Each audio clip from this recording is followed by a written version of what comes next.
Hello, we are gathered here today to discuss this girthy tome. Why are all the Black kids sitting together in the cafeteria? I am Sherlanya for anyone who is viewing this, and Marissa, will you wave so people know who you are? And Shoshana, will you wave so people know who you are? I finally have learned to stop saying like, do you want to introduce yourself? And then everybody else is like, who are you talking to? I cannot tell. So I was thinking that we could kind of, there's a lot in this book. That's what I'm thinking, first and foremost. And two, I think that we should acknowledge that there are a couple of versions of this book. There's the book that came out over 20 years ago, and then there was a 2017 redo of the book, reissue with more added material in it. Which version of the book have we read here today? I think that's pretty important to our discussion. So I would say that while maybe the first few pages I started with the original, the vast majority of what I read was the most recent version. Very cool. Yeah, I had the updated new version as well. All right. So one question I love to ask is what other texts or media was this book in conversation with in your mind as you're reading? I love asking this question. I've fallen in love with this question because, sometimes when we're reading something on purpose, we're not thinking about the fact that we're consuming media all the time. And like all of that stuff is informing how we're thinking. So as you were consuming this book, what else were you thinking about? What else that you were consuming was triggered in your mind while you were reading this? For me, I'll give an example because I think it always takes a minute for people to think of an answer to that one. One of the things that this was that I was lightly, barely following that made me think about this book was I did not watch the interview itself, but I was watching Twitter about the Oprah, Prince Harry, Meghan Markle interview. And every time, because I was reading this book, I could not think about the formation of racial identity as I was reading people tweeting about the occurrences. That's my example. Yeah, I was actually, I guess two things. One, I'm consuming children's books. So that has been interesting, or rather like deciding which children's books to consume.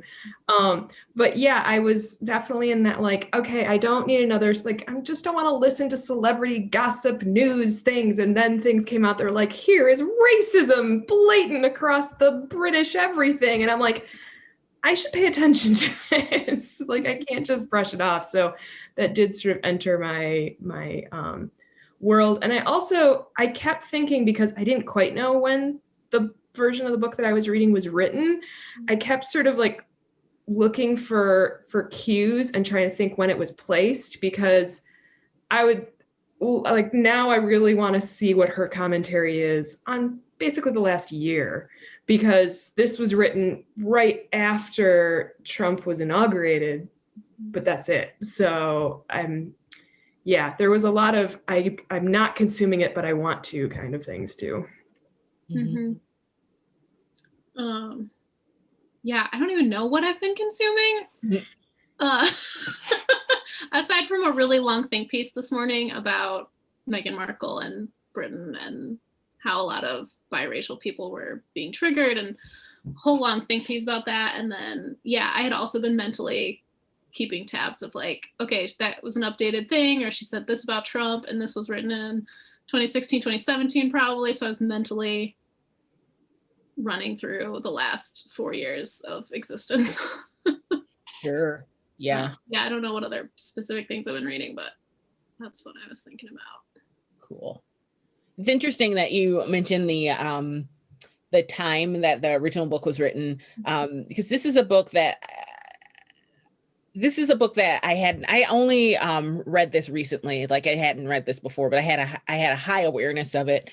And 1997 is when it came out. 1997 is when I graduated from high school and went to college. I did go to college at University of Michigan, and I was a Black student there while all of that stuff around affirmative action was happening. So this book was like it was kind of like, and I remember talking about the idea of this book with my cousin, and my cousin and I went to high school in different environments. I went to, like, she basically was like one of few Black kids at her school, and I wasn't. And I remember us having some kind of conversation around this, but like, I remember feeling like I don't even want to look in that book because I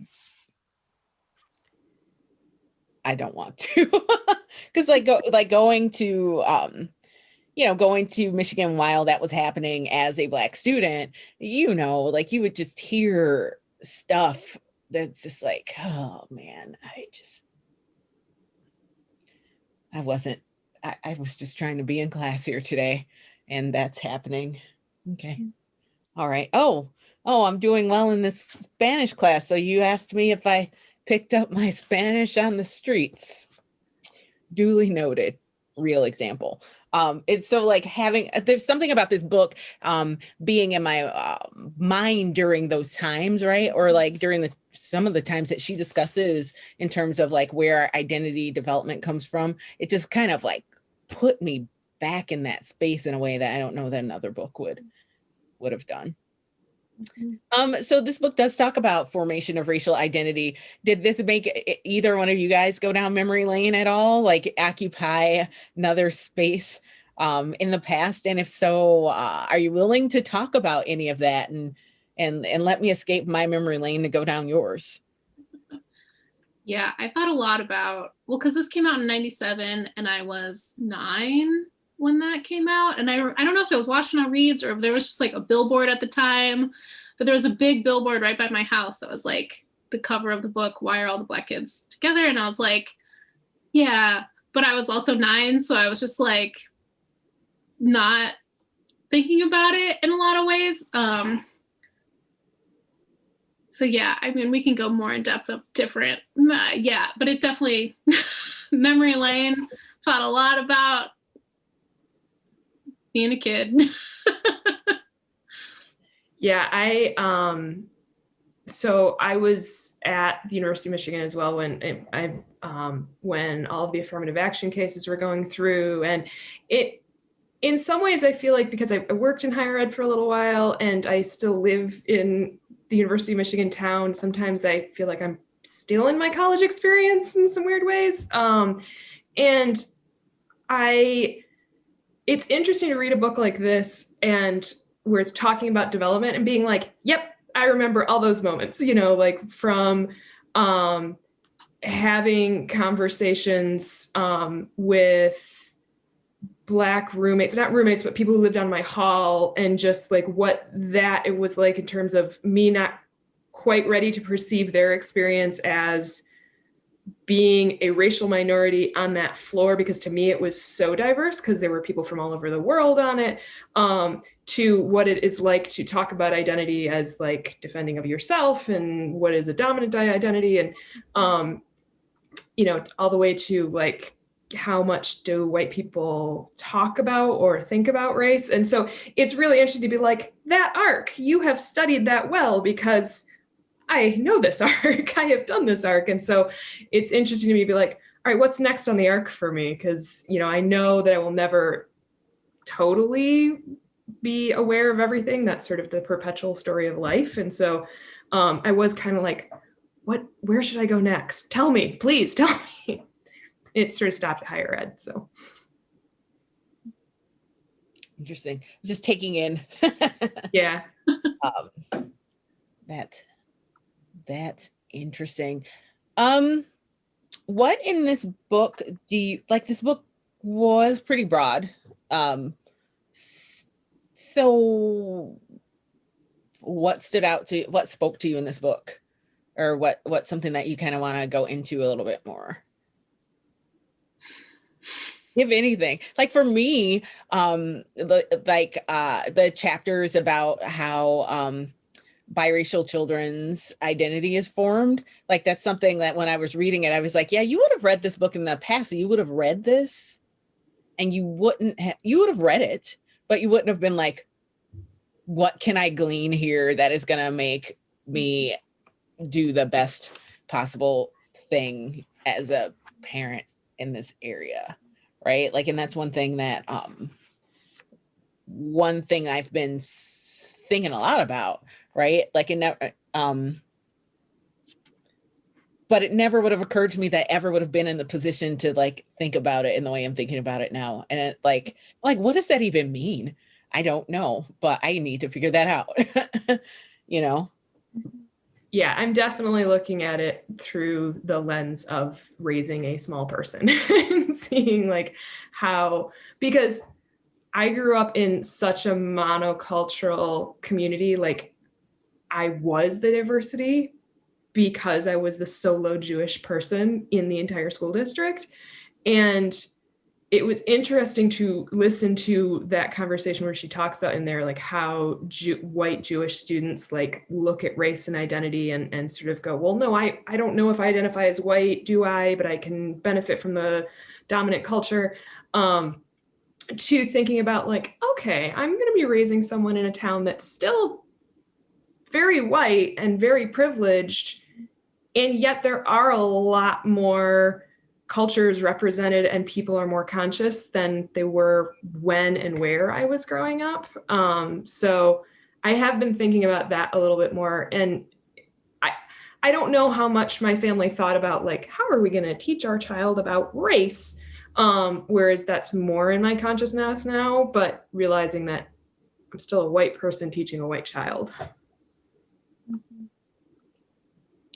So with that in mind, what did this book make you think about that you might not have thought about before? Like, since this is a book about like identity formation, and she does talk a lot about like kind of like the cradle to grave development and formation of racial identity. That's why I'm picking on you right now, because you know, you're at the cradle part of it. So like, see, I'm going to back up. Like with Alex, I always hated reading books that had anything to do about child development for a period that had passed, because I'm like, I'm just going to learn about stuff I didn't do and feel like a bad parent. And I don't want that. Right. So like, I think that that's part of why I'm perching on this question in this way. Like, all right, you haven't missed any opportunities yet. Not really. So what are you taking out of this book? So I think for me, part of it, the thing that struck me is because like I was very much always thinking consciously of like, all right, I want to make sure that there's good representation in books and movies and TV, or even if there isn't good representation, to be aware of that and to comment on it and talk about that. And when she mentioned something about how like very few people are able to name white allies, I was like, that's a good point. Like, to me, it's been very much that like white allies should step back and, you know, they don't need to be named. It's very much that like people of color have been so pushed behind the scenes, like we need to raise their names and voices up. But that idea of like, can you name role models to also be allies? And I was like, I need to do better at that. So that was something that struck me a little bit in terms of sort of role models, and it's, you know, it's not just making sure that it looks like a higher ed diversity poster. It's interesting. See, for me, I feel different. You know, my children are 16 years apart, right? So like there's a whole you know, most people are not the same person that they were 16 years ago, right? And so like just in terms of a lot of things are different, right? You know, like 16 years ago I was in a totally different place in my career than I am right now, you know what I mean? And a lot of things are different. But like when I think about like race and my younger son, there are certain things that I feel like with Alex, I know that I had books that I made sure that some of the books had like Black people in them, you know, because I'm like, well, I can't have him not having that. But like with Lincoln, I'm like, oh no, you're gonna make sure a lot of books have Black people in them, because like Alex had a whole Black family. Lincoln has a half Black family, you know, Lincoln, and just like the, I'm like, I just feel like it's a little bit more important, or I feel like I will have to make, and not that it's more important, but I feel like the effort or steps will need to be different. And I don't know, like, I don't know what that looks like. I mean, and just even, again, 16 years is a long time, you know, memory gets fuzzy, but like I definitely perceive a difference in the way that people respond to Lincoln than the way that I remember people responding to Alex. And and I notice it because it is so different. And I don't have two children I'm not out with two children. I'm out with one child a lot of the time. Not that we go out anywhere very much, but like it's different, you know what I mean? Or just like the kind of commentary that people make, like everybody always is like, oh my God, what a gorgeous head of hair he has. And I'm like, oh, like, it's like, maybe you just like his hair, but like that also feels very racialized to me. And then I'm like, how are you gonna, like, this is like, your kid is already hearing this very specific commentary. And so like, what are the things that you're going to need to do to make sure that he makes sense of that, or like he knows what to do with that? Because like, I don't want my kid to grow up like, you know, I want him to feel like cared for and loved and supported and all those things that you need. But I also don't want my kid to be like, you know, I'm better because I have like these loose curls, because that's not cool. And I didn't have to worry about that before. And so it's like, it's different in a way that I hadn't anticipated. And I think about it a lot. Or like with Lincoln, I'm like, I gotta get this kid around some more Black people, because there's a photo that we have of some people who are not white, but are not me and not Alex on our photo. It's relatives on the other side. But he looks at that photo and he's like, thinks Alex is in that photo. And I'm like, this is a problem. My son doesn't see any Black people, and he is associating these other Black people with the very person who lives in his house. And like, that's something that it's like, you got to do something about this. And it only goes one way. He's not he's not looking at a picture of something else and being like, Dad, you know, like, that's not happening.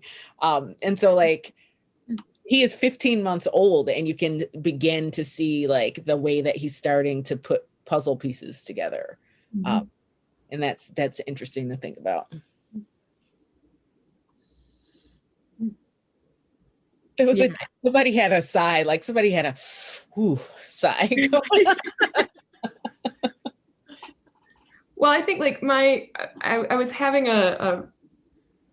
what the experience was like for my mother growing up in Germany immediately after World War II, to what the experiences of my cousins growing up in Germany and what German identity means. And they have this whole thing around the silent generation, because the generation immediately after World War II sort of perceived themselves as bad, because German was bad, because Germany had committed all these atrocities, and next generations having different perspectives on that. But at the same time, you don't look at someone and say you're German, you know, like the race is a very different experience than that. And so like, I find that I often take experiences and go, I want to try and equate that to something in my life or family. And I can't. I don't know what it is like to walk around and visibly be a racial minority. And so I can't always equate. Sure. So one thing I think is super, so this book, one of the reasons why we know about this book is because like so many people had to read it, right? Like a lot of educators read it, and like billboard down the street from your house about this book. And in thinking about that, I'm like, all right, so like, why do we think that this is the book? One of the, you know, like sometimes there's a book, right? And this is definitely one of the ones that was like one of those books, or is one of those books. And why do you think that is? And that might be a question that nobody thinks about. And if no one thinks about this book, that's fine. No, if no one thinks about that book like this, that's fine. I always thought that it was big locally because she had a U of M connection. And then when it was like, oh no, it's actually read all over by many, many people, I'm like, okay, so this is like a moment in time thing, not just a local connection for why it's so big. Yeah, I mean, I don't remember. I was 9. But I was thinking about it. I mean, like, really, this is the first exposure that I've had to development, like a popular book about development that specifically is about racial development and racial identity, where like a lot of the pop like child books are like pretty much white. A lot of psychology is pretty white. This is really the only one that I've seen in popular worlds in the world that has really called attention to this, which I did really think was interesting. I mean, as white as I am, like this book, I still couldn't help but have it in conversation with white fragility, just because I think it sets the tone so perfectly of explaining why race is hard to talk about for white people, just because we've never had to deal with it really. Like the whole development and then like figuring out identity, like my friends and I, like, we didn't really have to reckon with our identities in the same way. I mean, certainly there's certain parts of like, what does it mean to be a woman? What does it mean to be whatever other things that we were? But race wasn't a big part of growing up or having to deal with it. And so then a lot of people are dealing with it now as adults, and it's hard for people who have literally never had to consider it. Mm-hmm.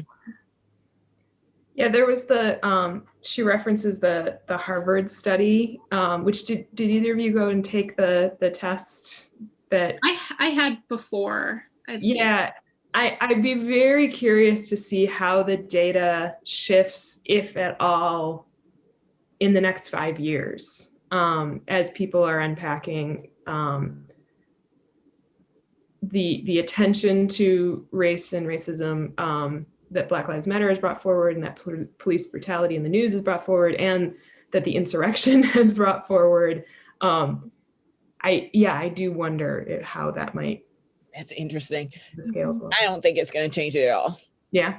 Nope, I don't. Because like when we think about, because like the ideas that we have come from so many different places, you know, like it's like like we are steeped in this environment of all of the various messages that come from all of these different places and all of these different systems. So I don't think that like major news events, which are fairly isolated and also like are born out of that same environment, are going to make people are going to change people's like gut base responses. You know, like we're still reading The Great Gatsby, studying the Declaration, watching a million, having all white people on our money still, and like all of these other things, buying clothes that like only like are fitted for certain body types. BMI is still assessed off of white person's body from a very particular place. And those are just things that I name off the top of my head in spontaneous response that I do not believe for a moment it's gonna change the way people's responses are. Because I think it's in the fabric, I think it's in the air, I think it's in the water, I think it's everywhere, and I think that we're already seeing, I think I feel like the insurrection we're barely even talking about that in considering what that was, I think that is already like for a lot of people in the rear view. I think like you have to be, I think you have to actively be following news and actively continuing to look for information about that to have it be present. Unlike the protests that happened, right? And so I think that even in the way that that's covered, or like in the way that we're thinking about that. Cause like that, the insurrection on the Capitol, like that was a huge, like, oh, wow, when it was happening, I can't believe this is happening in America, blah, blah, blah, blah, blah, blah, blah, blah. Nobody said that about the other stuff. Like we knew that that was happening in America, because like it was just another, like when we list the names of people who were slain by police, we can't even do it, you know? And like almost every, not almost every, but like a lot of the books that we read about contemporary issues at some point name a long list of names, right? And so like here's this thing that's like we understood to have happened, and then like just like the response to that is still, I think, like it was covered for a long time, where this, I feel like it's like, let's get that in the past. These are fringe people. These are outliers. These are very specific people. Let's get this back in the box and get that on the shelf. That's what it feels like to me. But those are feelings and not thoughts. So. Well, and part of what I think I hear you saying is also the fact that we are in our own echo chambers. You know, you hear and are exposing yourself to what you want to hear and expose yourself to. And I think that that's one of the opportunities that educational institutions have. It's like if you go to a university or a school and are assigned books, they might not be books you would have read otherwise. And so you're right, like they're still assigning Great Gatsby, and like there's lots more books that need to sort of get into people's view. But unless you're in an educational institution that's choosing to do that, and or unless you yourself are aware of your own echo chamber, like how much do people pay attention to something they aren't easily exposed to, or is hard to expose yourself to because it's uncomfortable? Yeah, I just think that the that, you know, the things that have happened in the last several months in the last year have happened, but like the fabric that created all those situations is the same. So I don't think that those events that were born of the same circumstances that make people take that test and land where they land, I don't think anything has moved there. That's just me though. Like I don't have a you know, I don't know. I don't want to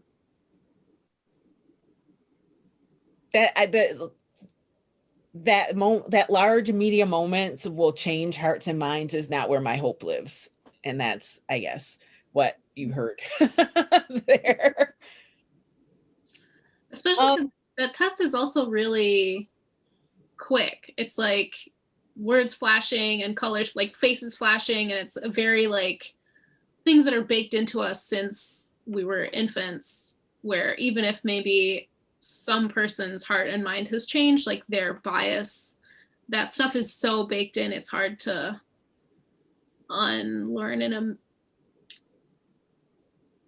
It's harder to unlearn that deeply ingrained parts where maybe some of your interactions might change, or you know, might change how you intentionally act. But the test is really about your unconscious and the deep stuff that is everywhere in the air and the water, like you said. So I also don't know if it's gonna change anytime soon.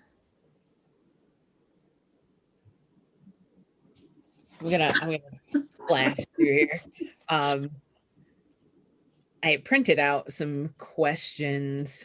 So what did you guys think about the so I'm going to ask an outsider to insider question now. So what were your thoughts about the chapter that was about the development of white identity? I don't get many opportunities to like ask this question, so I'm going to take it.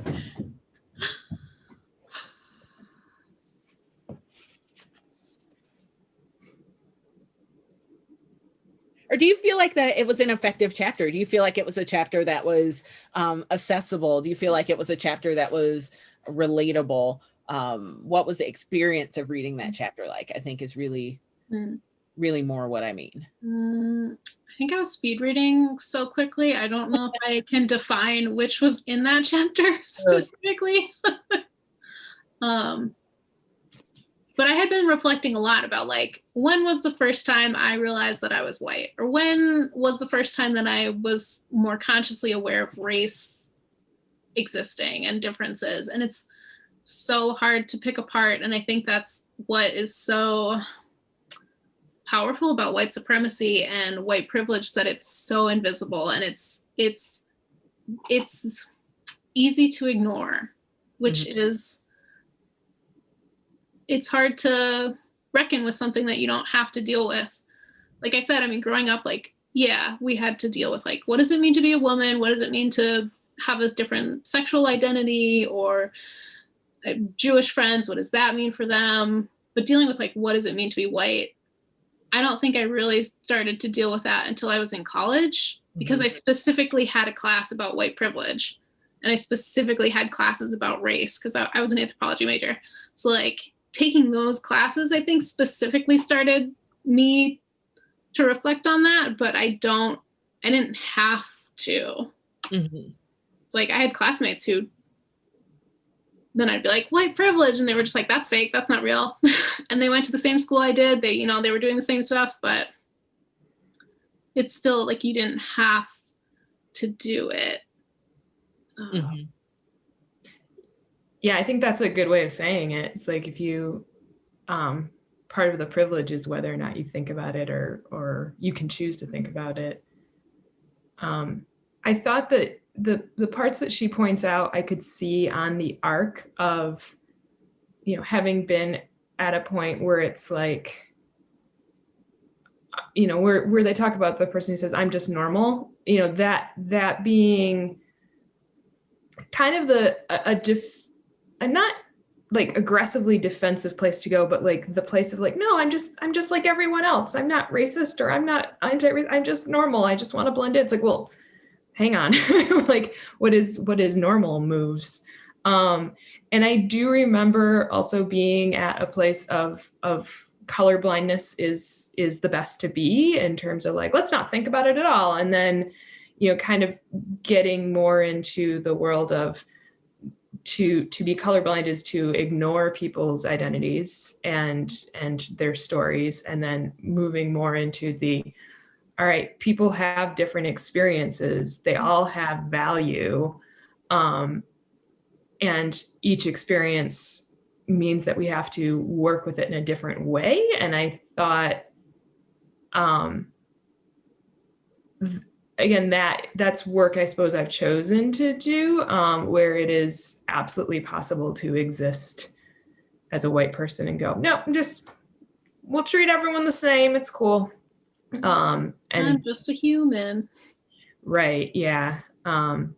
So I think that has been an interesting part of the arc. I think the next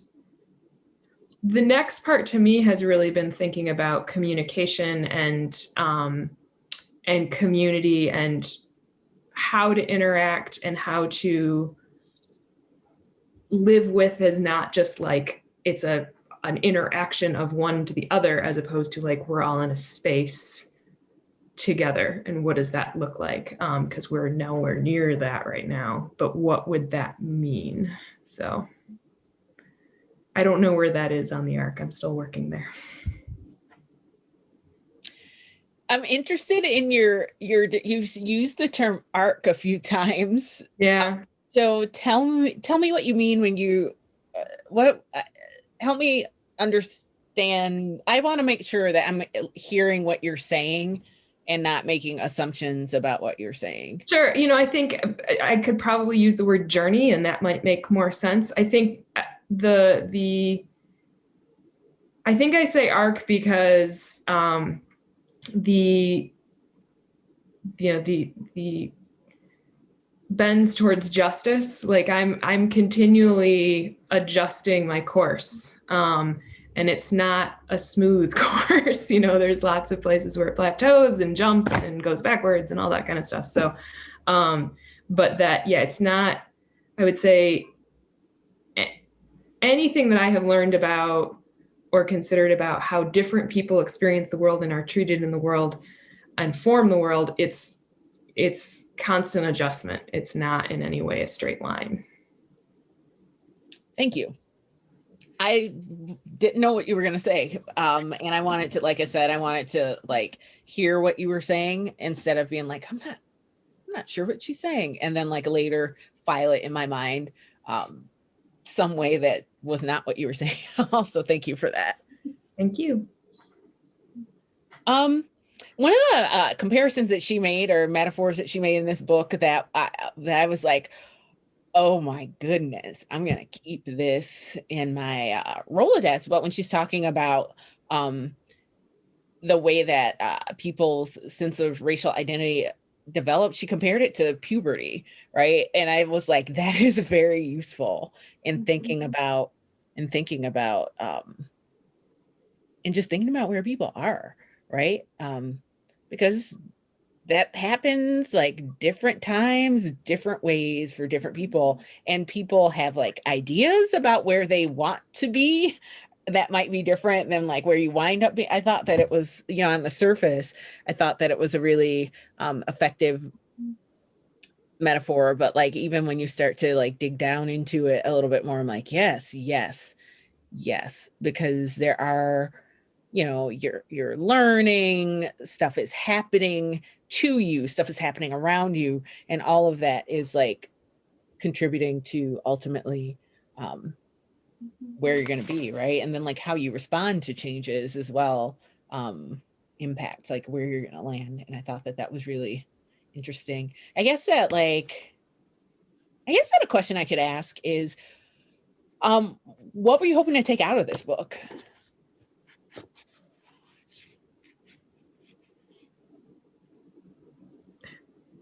Silence. I'm gonna make you guys laugh because I feel like we need a laugh right now. So like this book, it took me 1,000 times to get the title of this book right, because every time I see this book, my brain wants to say, why are all the white kids sitting together in the cafeteria? And right. like every single time I see this book, and every single time I want to say this book, like, and I think that it is a response to like that time when the book came out, because it's like, well, Black kids can't sit together in the cafeteria if there are white kids sitting with them. Like that's what my knee-jerk response, or you know, to this is. I thought you were gonna laugh. This got no laugh. I was also just trying to buy a little time to let you think about the question. You know, for what you're saying about puberty, I sort of think of like our country kind of going through like national identity also is sort of has that like, oh God, there's a lot of messy ways to figure things out and develop in different ways. I think that when I first read it, when I first saw it, it's a very provocative title intentionally. And that was the immediate response too. It's like, well, but all the white people are sitting together too. Why are we asking only this question? But I think I appreciate the way that she talks about the formation of an identity, particularly formation of identity that's not represented or is negatively represented in mass media culture, that it is okay to have space with people who share your identity to try and figure out who you are. And so, yeah, to me, it was very much a book of like development, both personal and group formation development. And I thought that I think that's something that is good to hear people say. It's like, it's okay to, and in fact, encouraged to go to your identity group and try and figure out what's going on and who you are in a way that is either helps you to celebrate or struggle or whatever that is. But there's value in that, as opposed to saying that every group must always be mixed all the time, because inevitably people are going to have judgments about themselves and others. And so I like that she has that, like, yeah, it's okay to be proud of your identity and to think about your identity. Start there before we start thinking about other identities that are not your own. Mm-hmm. And then you very much need to do that too. Mm-hmm. I think that that my response to the question is also just the way that I've received that question, right? Because like you know, if you are a minority, like, and you're on the receiving end of that question, that's what for me causes the other reaction. It's like, you're not asking anybody else that. And like this, again, I told this book has sent me to 1997 through 2001. But like, this book also makes me think about an experience. I can laugh about the story now, because it's really ridiculous. But like, I was taking the Spanish class in college, and there were 4 Black people in that class. And which was about normal for a lot of the classes that I took that were like of that size, you know, like a 30-person class or something like that, 20 something, 30 something. And the, you know, Spanish class, they break you up into groups so that you can practice your Spanish. And I was sitting near 2 of the other Black people in the class. And then and we were getting ready to do the work, you know, we're digging in, as you can imagine, very studious one I was. And then we just see this shadow coming over. And it was the guy, the Black guy who was in the class.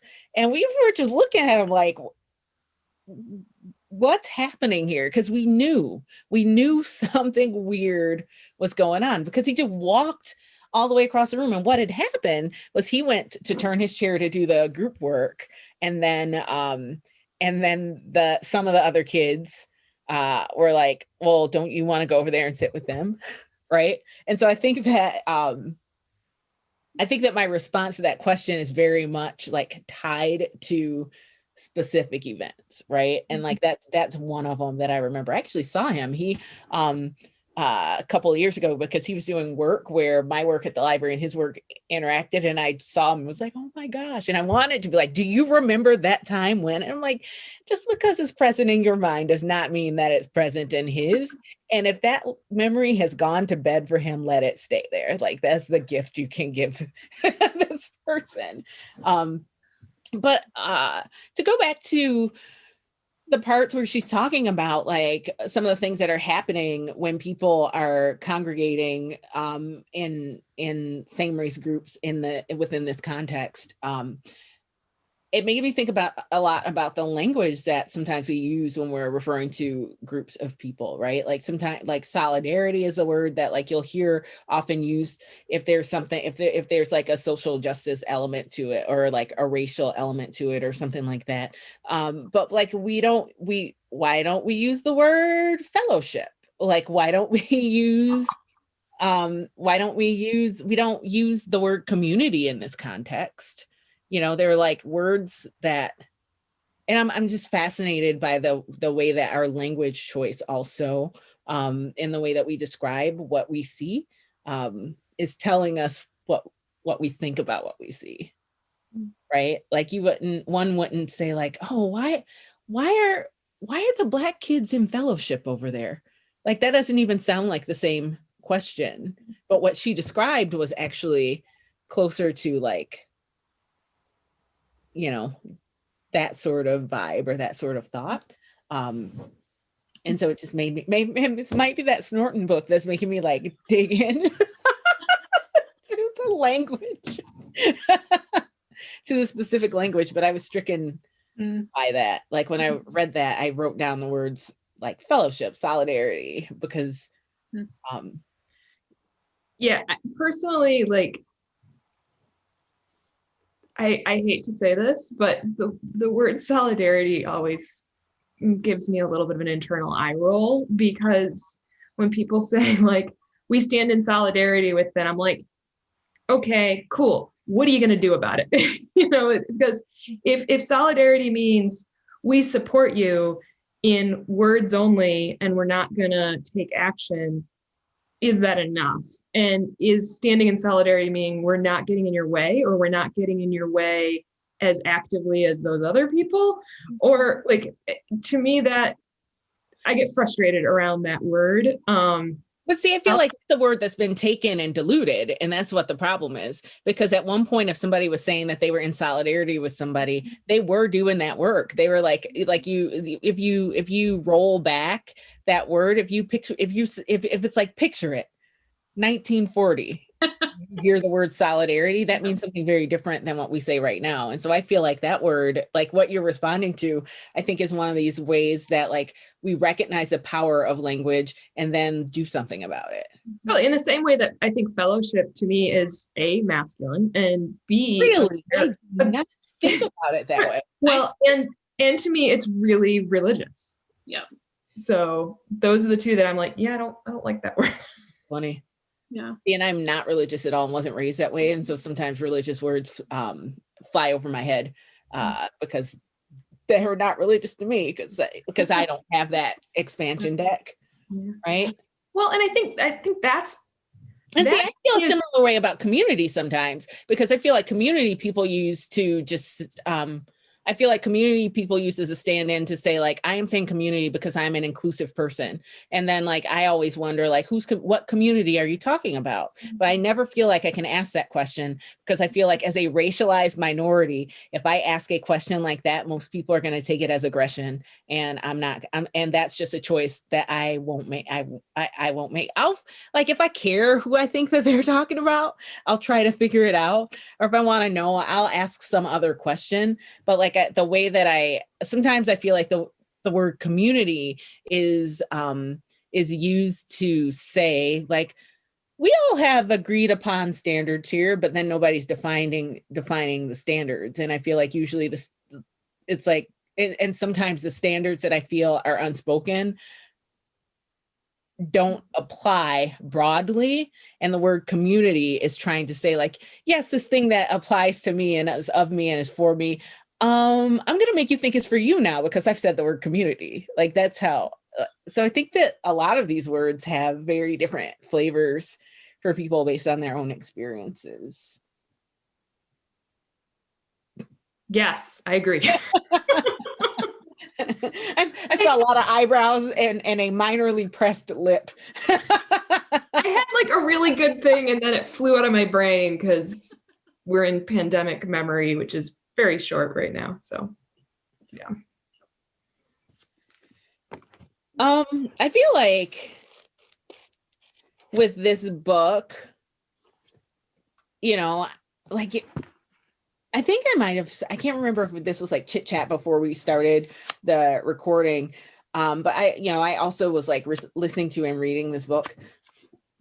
And when I was listening to it, and I think part of this is again, because like I remembered having seen the 97 version, which was a smooth chunk shorter than this version.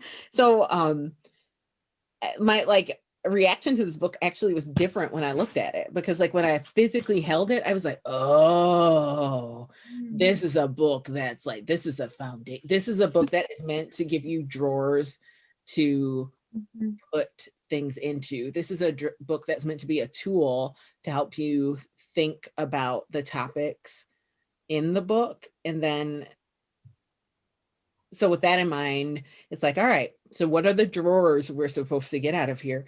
And when I was thinking about the book, and maybe some of the books that are on our list will do this, but like, sometimes I feel like these books try to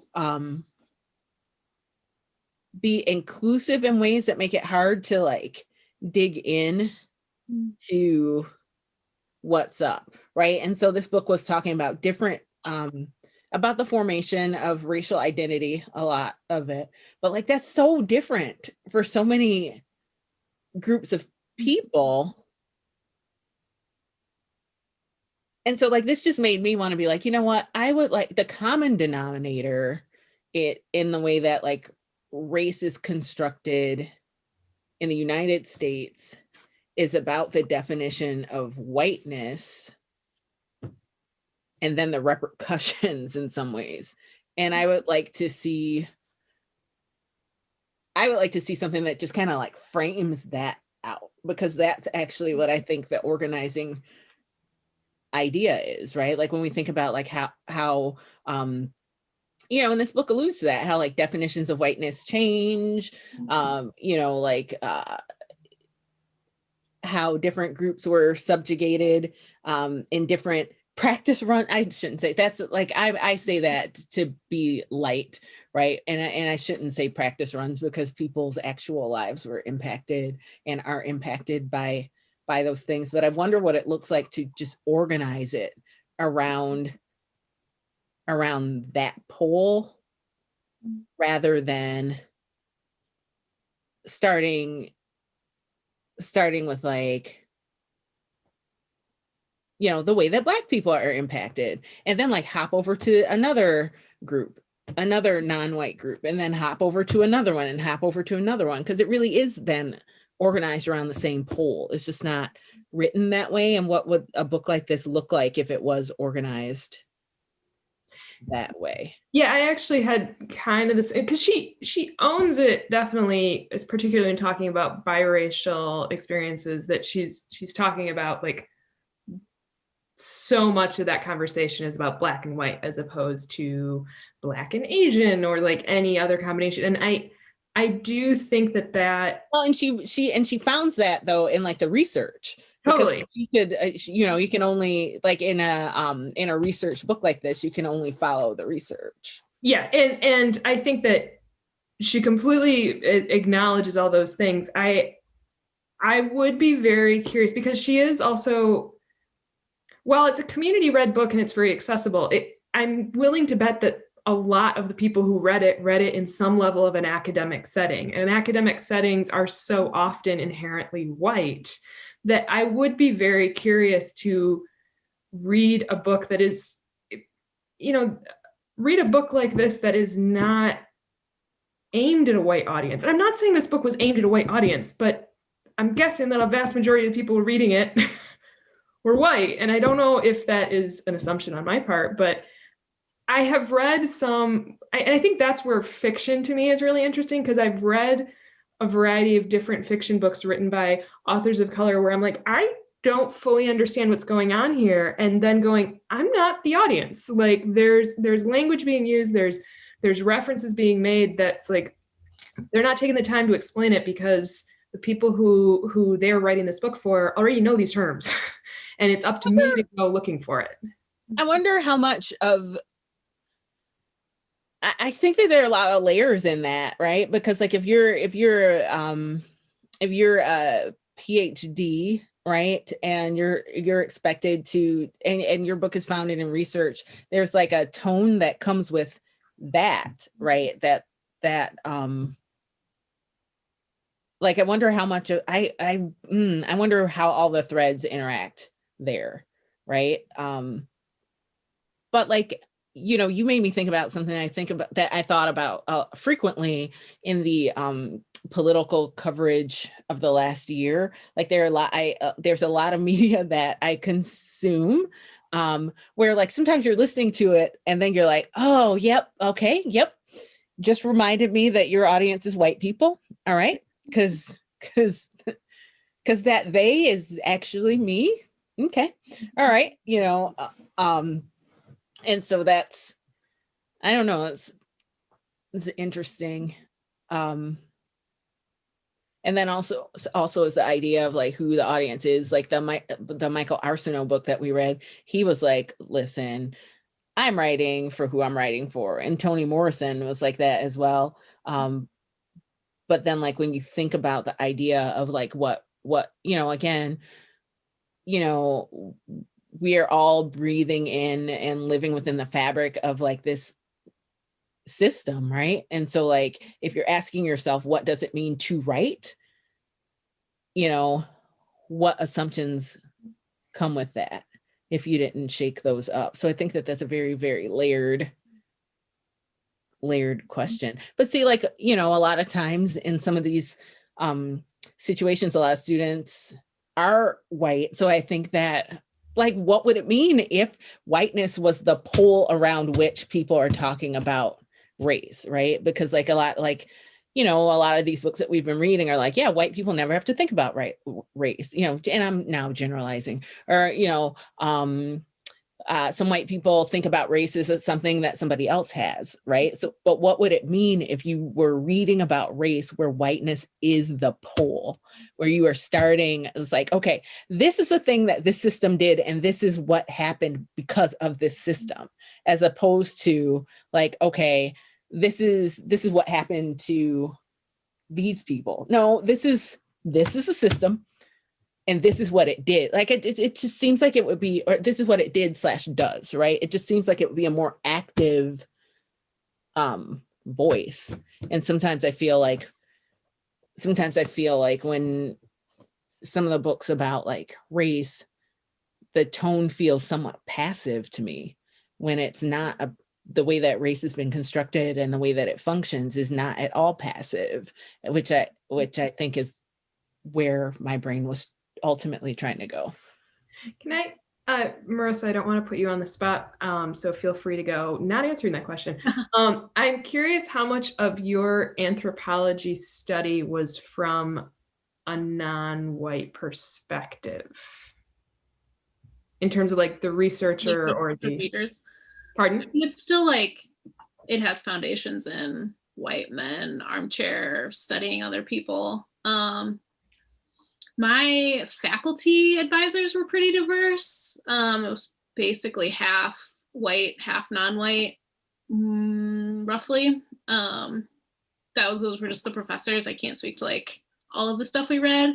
I mean, like academia is pretty dominated white, so it's hard to get away from that. Yeah, it's a issue with most fields. But yeah, I had been thinking a lot about that too, of what there's so many jumbled thoughts. One, yeah, of like framing whiteness as the pole, I think makes sense in some ways. And I think that's why I keep coming back to White Fragility, is just because it's really the book that I've read that really does focus on that.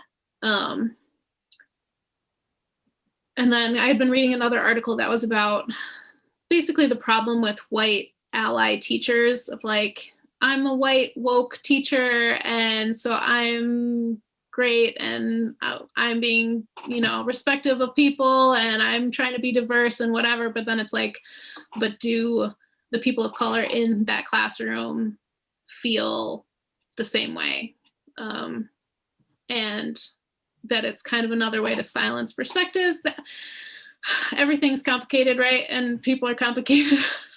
And there's so many layers to everything. That was not coherent, but those were a couple jumbled thoughts that I had been thinking. They made sense to me. I understand.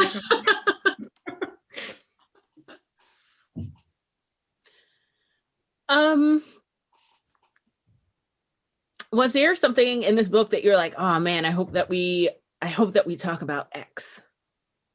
I feel like our whole conversation was like really spongy and loose, which is okay. Sometimes that's where a book takes you, the general you. I'm very like explaining today. I'm like, wait, I am footnote. I am at the moment generalizing. Here, I mean the general you.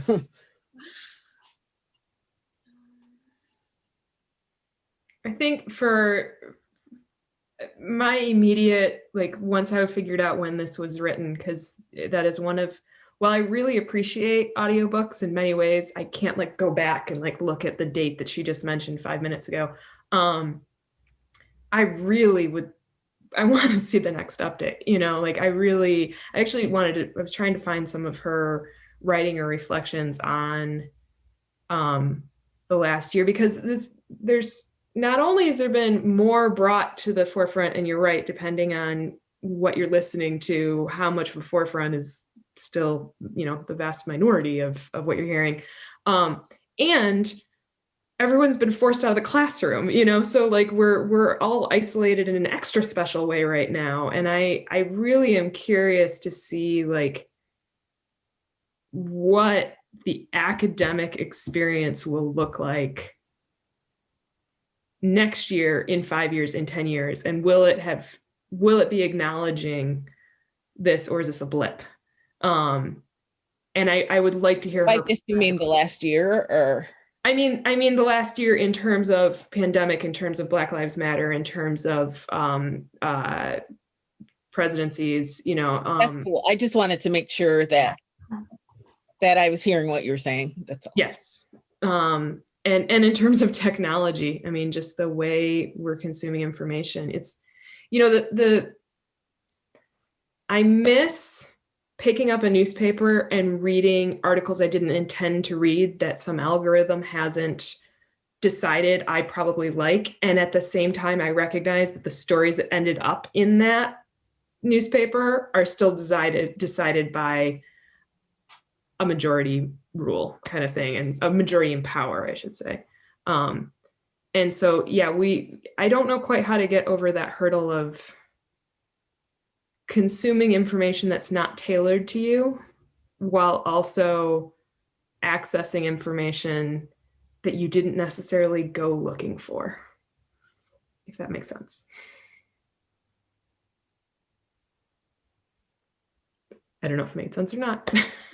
Guess not. No, it sounds like you are. It sounds like you're saying that one of the things that you're thinking about is, to use the term that you used earlier, the echo chamber, right? And so your question is like, okay, but how do you go about systematically and in a sustained fashion seeking information that is outside of the echo chamber? Mm-hmm. So without exerting my own privilege on it, because that's, I think, one part too that is, you know, it's not a. I thought it was interesting where she was talking about the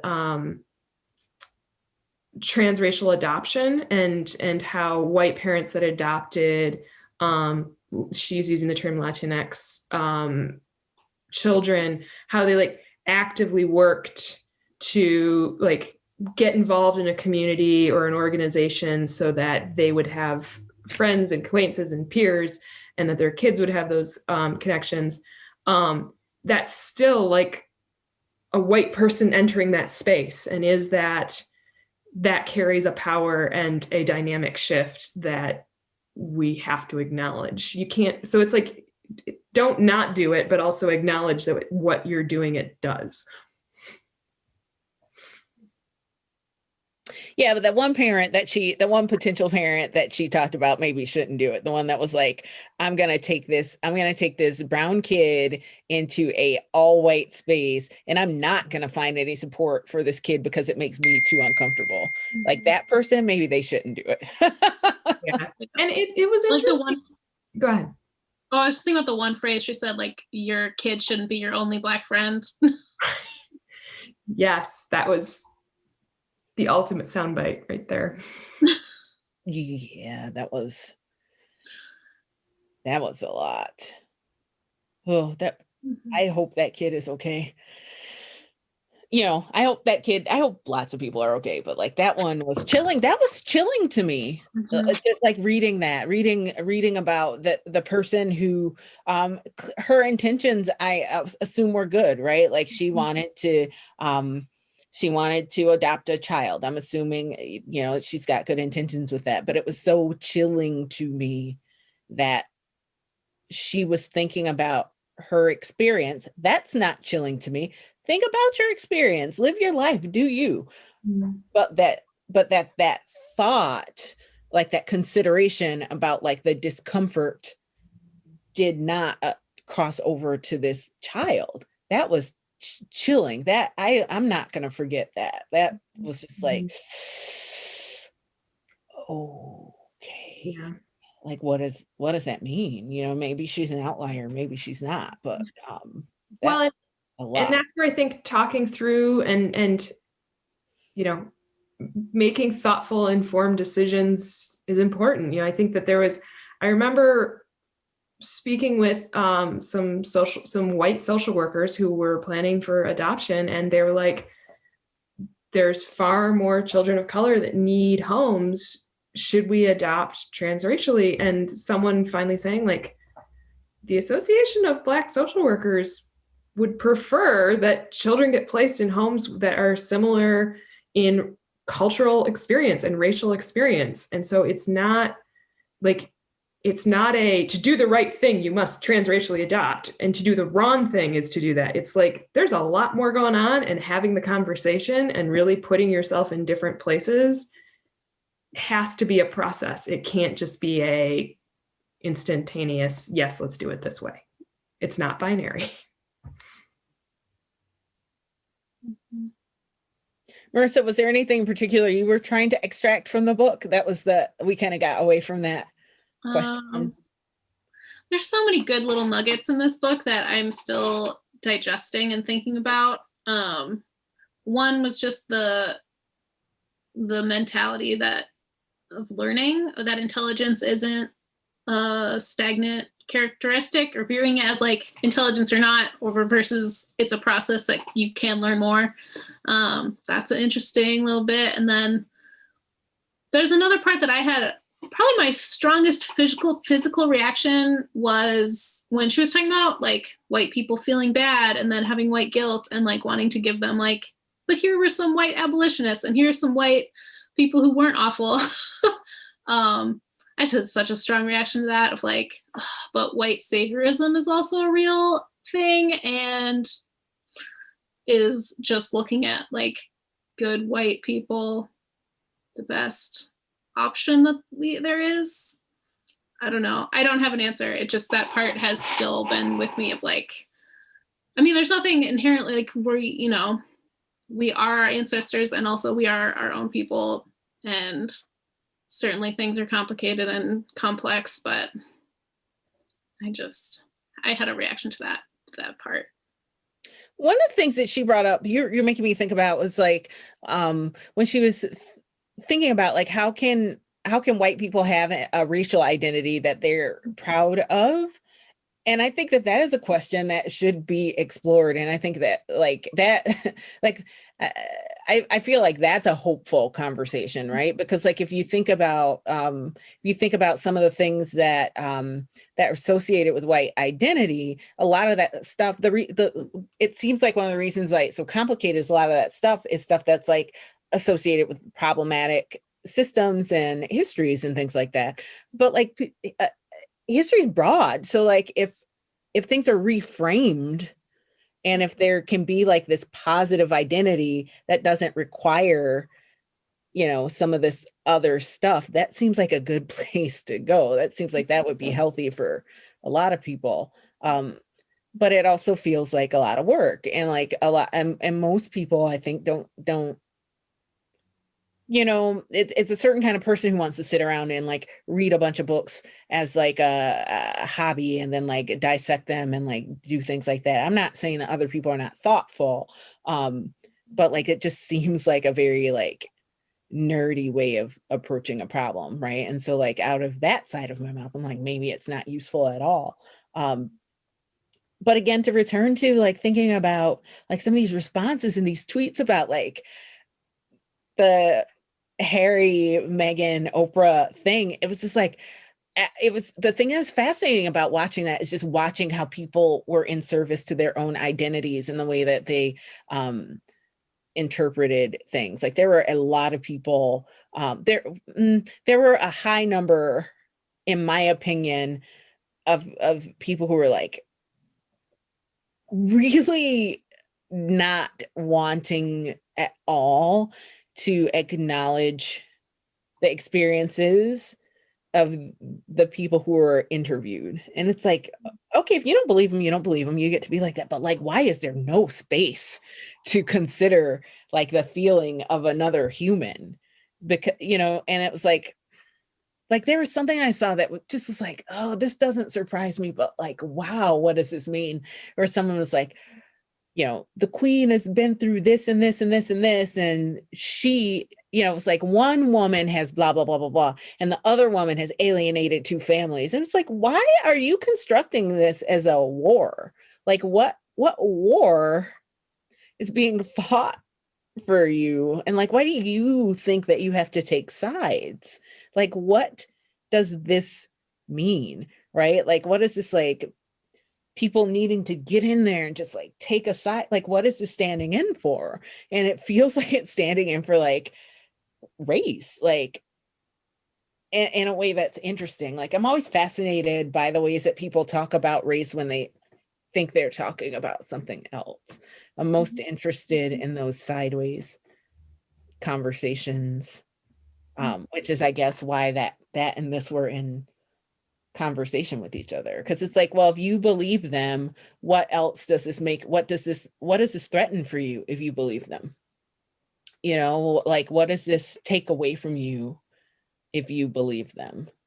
What does it take away from you if you believe that there's a story in between the two stories? Because you, my friend, are way on the pole. Like, why are you way over here on a story that, like, you weren't there for?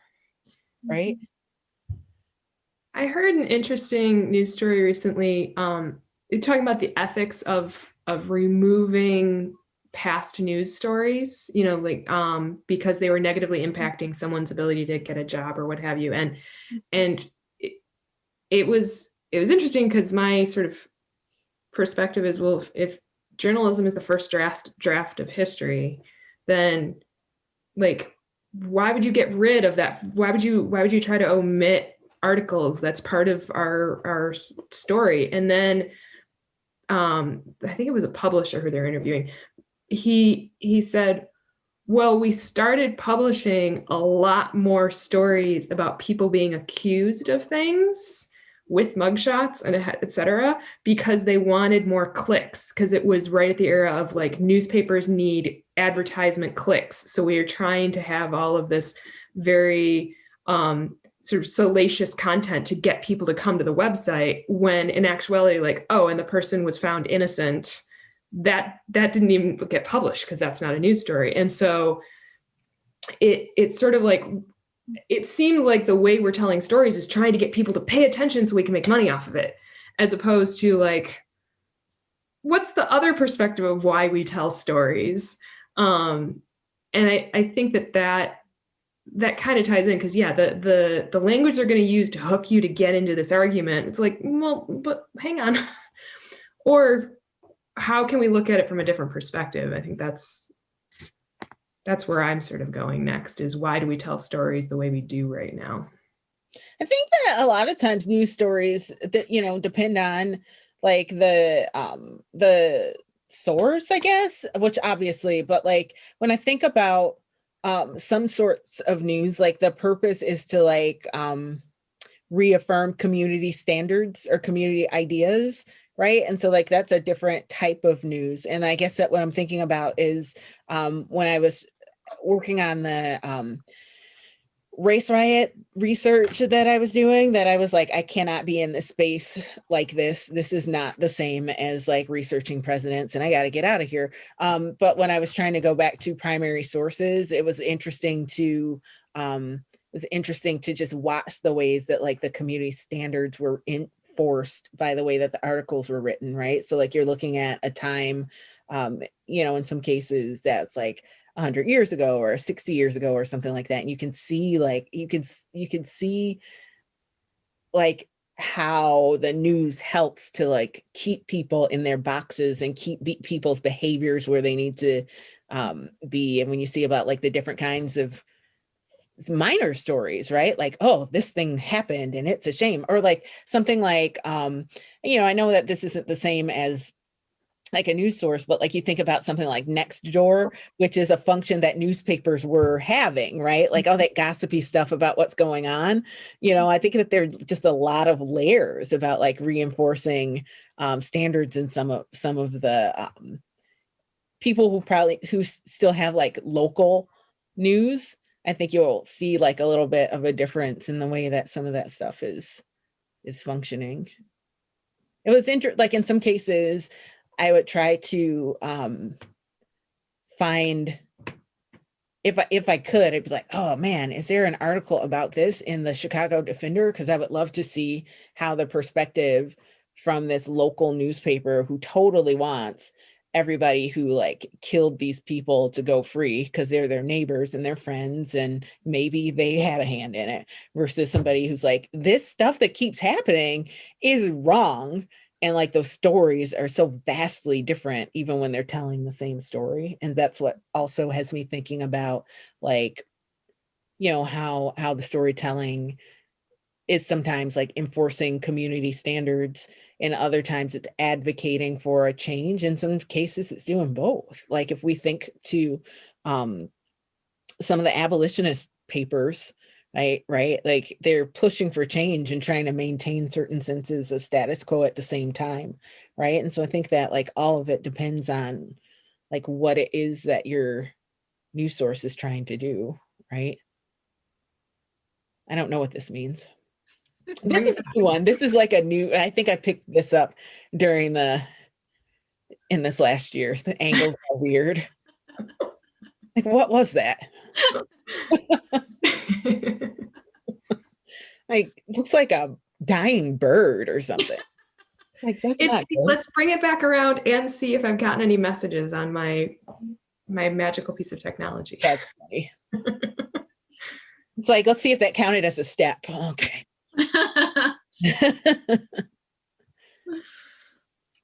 Well, we've been here together for around an hour, so that's probably, it's probably a good swing at some of the topics that were in the book. I'm going to ask my favorite question. What are you reading next? What else are you going to put in your mind that has to do with the topics we were getting into today? I feel like I keep going first. I apologize, Marissa. I knew you were going to ask that question. And you're like, so with that in mind. I know, I was like, okay, hang on. I got to think. One thing I appreciate about the discussion lists you've put out is that it has pushed me to not necessarily be like, what's the next thing? It's more like, oh, that's a thing I haven't read yet. So I appreciate that sort of consumption. I still really want to find if Beverly Tatum has any more recent writing about like whether it's newspaper articles or content, because I'd be very curious to see about that. And personally, I really do want to try and get more. It's hard and it's tricky. I'm trying to figure out a way to have more intentional conversations around race, particularly with white people at the moment.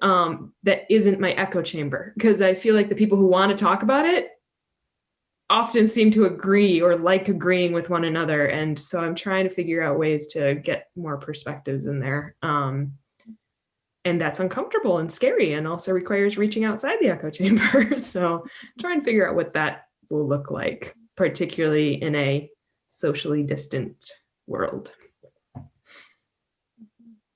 You like my non-answer?